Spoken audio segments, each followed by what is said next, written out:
Welcome to Mindfully Augmented, where we talk about living with intention in a world that is shaped by technology. I'm A. And I'm B, and this episode is brought to you by the Hierarchy of Needs app, available in the App Store. What are we talking about today? Today we're going to be talking about power in the age of AI. And like you said, not power as energy, but power as a means to achieving, disrupting, and obtaining things. Yeah. So when it comes to AI, this is a big general conversation. Yeah. But this is also a continuation of the struggles of power and power dynamics that have always existed. Yeah. Mm-hmm. So maybe we kind of start off with talking about what is our relationship to power? Like maybe talking about what are some things that when you think of the word power, what immediately kind of comes to mind? I think when I think about the word power, it always resembles a toxic masculine trait where it's aggressive, it's dismissive, it steps on things in order to get, it's very Machiavellic, if you will it. But then on the other side, and maybe some women out there can relate, after you give birth, you have a completely different definition of what something powerful is. What does your body do and how much you can achieve? And that's when I started changing that narrative, that power can also be very feminine and it could be nurturing. How about you? Yeah, so for me, not too dissimilar. Growing up, power was always associated with I mean, when you think of it through cartoons or stories, it was the quest for power, or Johnny Quest. The person that you were rooting for in a story, it would ultimately they had power, and ultimately it was always this low key thing that they had, and they were fighting somebody who was very showy with their power, or very flamboyant with their power, Yeah. and using it and misusing it, but ultimately the person who was quiet with it ultimately had more of it. I was always drawn to those stories. The underdogs who ultimately did have the power, but they were not necessarily drawn to collecting it as much as Yeah. yeah. I feel like that's something that you've always rooted for, the underdog, and bringing that to the surface, that it's equally competitive as someone who had a higher start in life. Yeah, I used to have the ideal dream car being this, it would just look like an awful car when it pulled up to the light, and I just dreamed about pulling up next to like a Ferrari or something like that, and then actually on the inside it's like the most technologically advanced vehicle, and I could just take off and just leave people wondering what just happened. So I always loved the idea of this subversive power. So less about showing off and more knowing that you have the resources, what it takes to get from point A to point B effectively. Yeah. So now bringing this back to kind of the age of AI, what does this mean now that we're talking about getting essentially the power of intelligence that exceeds what a human being can do, and everybody getting access to this intelligence? There is so many effects across all the ways that we just exist and interact and live our lives. Just from the start, are there any things that you've seen? Have you seen any power dynamic shift from your perspective now that we've been living in a world with AI for about 5 years, kind of on the low key, but over the last 2 years, a little bit more apparently? Well, I'm seeing more, and maybe because a lot of people are building in public, but I'm seeing more female owned companies in the tech space Mm. that are building solutions that are not what we're used to, that there are more empathetic solutions. And that's giving them a leg up big time, because it's not that they need a huge team or a huge funding to get the MVPs out or getting their voice out. Yeah. So it's kind of democratizing the ability to build. Yeah. It's about, are you going to do it or not? Mhm. That's what I'm seeing more, is the doers and the talkers. Yeah. And there's, so overall, it's lowering the barrier of entry for a lot of people. If you have access to a computer or a phone or the Yeah. internet, that now you're capable of actually building something that you imagine, maybe not as intricate as some other people, but like what you can It's build possible. is a lot more possible. Yeah, it could be Yeah. competitive. I'm also seeing disruption also. Yeah. In what ways? Because unless you're building in the tech space, there are certain areas that we were talking about in our previous episodes, that a lot of things that I'm thinking, because they're built without a bigger awareness, that they will become features in the near future. And also seeing all that energy and all this work that a lot of these women are putting into building their products. Yeah, I haven't found a way to say, hey, maybe we find something different, or maybe we do some adjustments so this product doesn't get swallowed by a bigger corporation who probably won't even give you the credits that That are due. Yeah. yeah. Yeah. So yeah, you're kind of alluding to this larger foundational power that's happening, that's underneath everything, that's growing in power. Yeah. And now that you mentioned that, that reminds me of a lot of what we saw happen back when Amazon was really coming into its own about, I don't know, about 13 years ago, 14 years ago. Yeah. Just seeing how it would it Assimilate. it would yeah it would bring people onto its platform, like, yeah, this is a great cheap place to sell your stuff, and people would be like, all right, excellent. And then it would be like, okay, this thing's selling really well, we're going to find out where they manufacture from, Yeah. and then we're going to offer that same thing for cheaper. And then all of a sudden those people would just be out of a business. Yeah.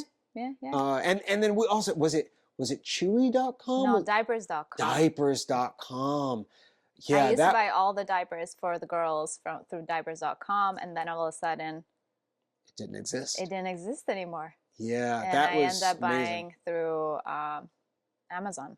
Yeah, at the time, for those who don't know, the diapers.com was the cheapest place to get Good quality diapers. good quality diapers. Yeah. Affordable, good quality diapers. And what Amazon ended up doing was they ended up just selling diapers on Amazon.com so low Yeah. that because they had so much power, so much money, so much reach, that they could offer diapers at such a discount. Everything that diapers.com offered, they could offer it at At a fraction. like so Not low only that that, the delivery was faster on yeah. top of that. So, when you run out of diapers, and if you know what I mean, like, you want to make sure that you have a company that is not that diapers.com wasn't reliable. It was 100%. It was more expensive, and then it took longer. Yeah. And I think the important and scary element, and the most revealing element of that power dynamic, is they sold it at a loss. Amazon sold all that stuff at a loss because they Had a knew plan. that they could, like a war, like a siege, like sieging a town, they could outlast the people inside the fortress. Exactly. So They had the resources to last. Yes, they had the resources to last, and that's where their real power came. That they were able to undersell them for long enough that ultimately diapers.com went out of business, Yeah. and they exercised their power, and then they could hike the price back up and even higher than what diapers was selling at the time, to ultimately uh, a profit over time, because they're playing a longer game. So with that blueprint in mind that we know that existed 10 years ago, how do you think that that's going to start translating in this age of AI? Because those companies are already positioned at a very they have a lot of resources, so they can hold the fort for much longer than many of us. Yeah, I think right now so many of us are still in the diapers.com mentality. Like hoping that you get customers or businesses, and then you scale from there. Yeah, I feel like most of us are really focused on that. Well, if I make a really good product and I solve the need, that I'm going to do well enough that I will be able to stand out, and I will either get to a point that I can IPO, I'll get to a point that a company will buy me out. Like that, like the natural course of things will happen if I eat my vegetables, right? Like if I do good and I eat my vegetables, I'm going to grow into the same thing. I'm going to go to school, I'm going to study, and then I'm going to have the life that I exactly. want. Do you think that building from a pain point is a disservice for us with this age of powerful AI and different powerful dynamic shifts? I think it's going to be a disservice to us long term, because people are looking at short term pain points, and they're not looking at systematic pain points. Gotcha. And I think systematic pain points, where you can anticipate, well, now that we have these new system dynamics that are at play, how is this going to result in how we live, how we interact, how we solve our problems, what we spend our money on, what we need, and those pain points require more vision and more understanding of the larger systems at play, and that's definitely not an easy thing to invest for, and that's definitely not what I think. I mean, even looking at this from a standpoint of an investor, because we invest our money as well, not just in our own business and our own ventures, but we invest, and it's really difficult to invest properly. Like the best investor is a dead person. Is a dead person. The best investor is somebody who's able to put their money in, or this was traditionally the best investor, that they were able to put something away and leave it there, and they didn't care about the ups and downs. But with so much disruption coming our way, it's not always it's going to be safe to leave it only in one place. Yeah, and that's if you're lucky enough to put it in the right one place. Now there's so many opportunities for so many people to build so many different solutions, that the instinct, I think, is going to be like, let me invest in, and it still is, and it has been for a while. Let me invest in the ground floor, and that way I'll catch the ride up, and even if I get 1 out of 100, I'll hit big. But as we've talked about in plenty of other episodes, that actual opportunity is decreasing as everything is consolidating, as the power is consolidating in the model makers. So yeah, it's no longer just an easy way to just invest, or an easy way to look at the scenario. We're becoming more and more diapers.com, and what we need to do is look at the situation a little differently, start to think about what are some parallel systems that can allow us to take the technology that empowers the people who use these parallel systems, and not give all our power away to the model makers, which are consolidating the power, much like Amazon did 15 years ago. What do you, not that to turn this into a prediction because that's Friday's episodes, but what do you think is left for us who are the diapers.com, because we have not jumped hoops and get to big corporations, and we are not unicorn companies, and we are like the moms and pops at the moment. What is left for us? What can we build? What can we do? How can we harness a little bit of that power that will allow us to just not, I wouldn't even say even the odds, but just give us a little bit of room to grow for a few years? Yeah. So I think sometimes of the proverb, you can like teach a man to fish or something like that. It's Oh, like, yeah, okay, we're going there. well, like I feel like generally capitalism is moving towards the I'm going to provide you with the fish, Mm-hmm. which ultimately builds a dependency Oh, on yeah. the people who are providing you with the thing. And we have, as a consumer-based culture, become so comfortable with the idea that everything is being provided for us that we no longer want to learn how to fish. Yeah. So I think part of it needs to start with the desire to fish, the desire to actually go achieve the thing that you need for yourself, like actually provide your needs, like not have something else provide for your needs, someone else provide for Yeah. your needs, but learn how to provide for your own needs. And within that context, I feel like AI actually gives us the ability to grow our ability to learn, and get excited about educating ourselves, enjoy the process of learning, uh, enjoy the process of doing. So I feel like, first of all, it starts with a little bit of a culture shift. We don't like shifts. We don't, no, We no. are, in general, we are creatures of comfort. And capitalism has provided a false sense of comfort. So, how can we start transitioning in a way that it doesn't disrupt everything, where you need to, starve or being out of resources for 2-3 years in order to get where you need to go? Where it could be a little bit more transitional.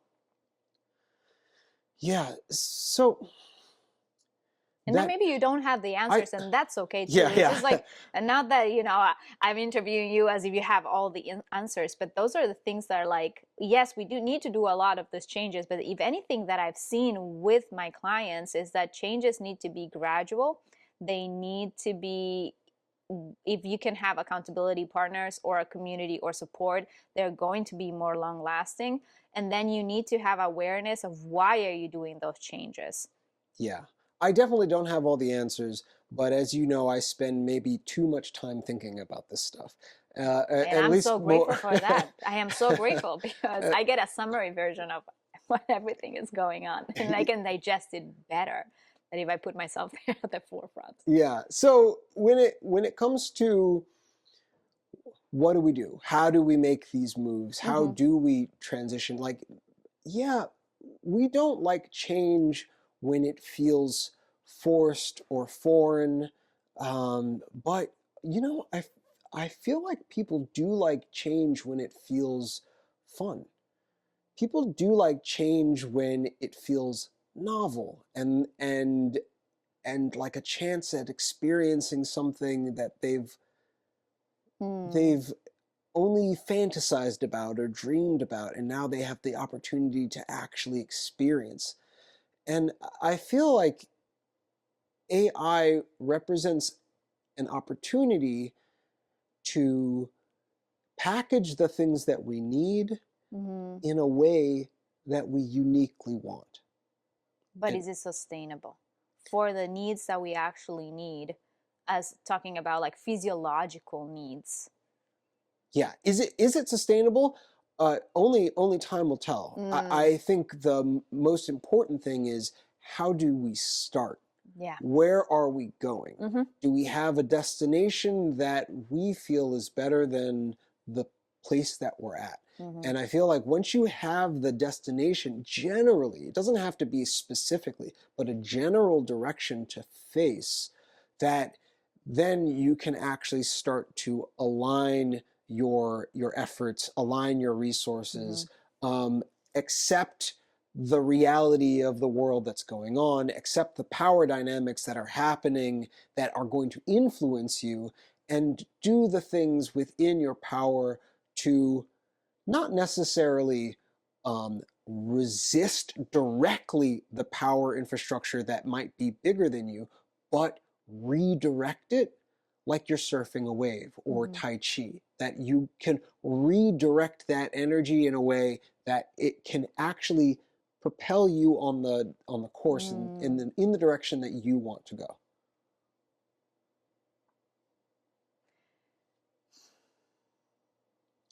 And with that, No. It's like, yes. I mean, I think it does give me a lot to think about, and sometimes I might not have the answers right away because there's, I mean, that chunk, it's a lot to process in itself.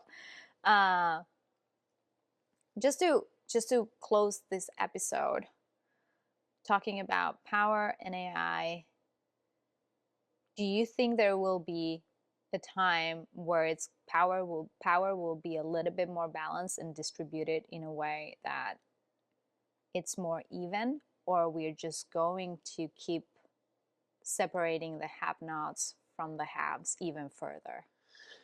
Well, I think it's really important that we all recognize that we are moving very quickly into a winner takes most scenario. And if we don't actually take action fast, that separation is going to only accelerate. There are a few things in the future that could actually be a downfall for a lot of the people who are in the lead. And I ultimately, I don't believe in the life as a race. Like, we're not there's no game here. Like, we're in an infinite game. It's not a finite game. Like, there's people,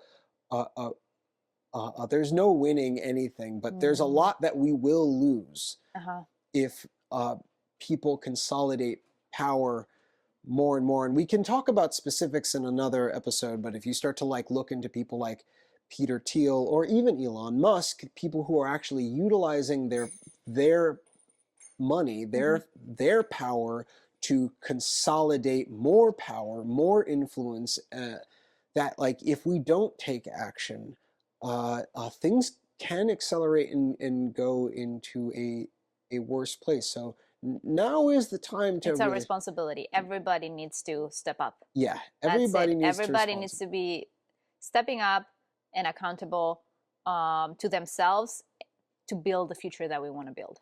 Yeah, and with that, it really starts with knowing where you want to go. Yes. And building a community. Yes, and the hierarchy of needs. And yeah, and which happens to be today's sponsor, this episode's sponsor, the Hierarchy of Needs app, available on the App Store. Thank you for joining us today on this discussion of power in the age of AI. And I would love to hear any thoughts on this, because I would love to extend this conversation further into some more specifics, if that's something that we find people want to listen to. I'll see you soon. Until next time.